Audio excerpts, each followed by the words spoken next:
আসসালামু আলাইকুম। কেমন আছেন সবাই? আল্লাহর রহমতে আমরাও সবাই ভালো আছি।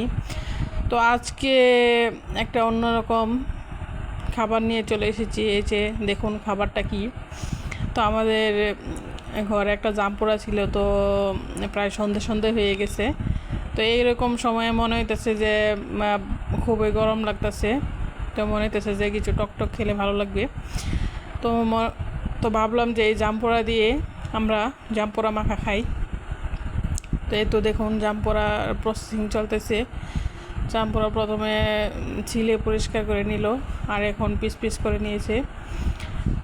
তা এখন এগুলা ছাড়িয়ে নিতেছি।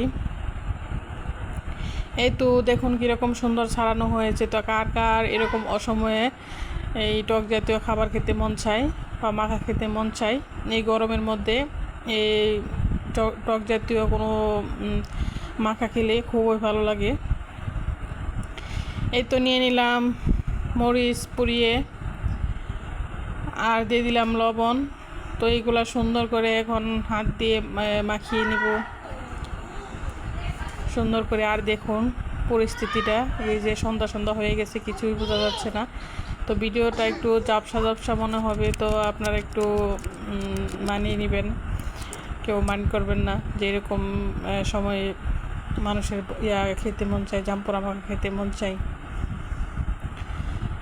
এই তো জামপোড়া মাখা হয়ে গেল কথা বলতে বলতে, আর দিয়ে দিলাম একটা লেবু পাতা টুকরো টুকরো করে।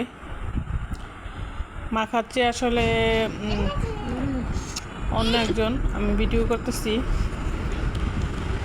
এই তো আমরা খেয়ে নিতেছি, খুবই মজা হয়েছে এই গরমের মধ্যে। জামপোড়া মাখাটা অসাধারণ লাগছে। তো আপনারা এইভাবে গরমের মধ্যে জামপোড়া মাখা খেয়ে খাবেন। তো ভালো থাকবেন, সুস্থ থাকবেন। আল্লাহ হাফেজ। মজা হয়েছে তো, বাই বাই।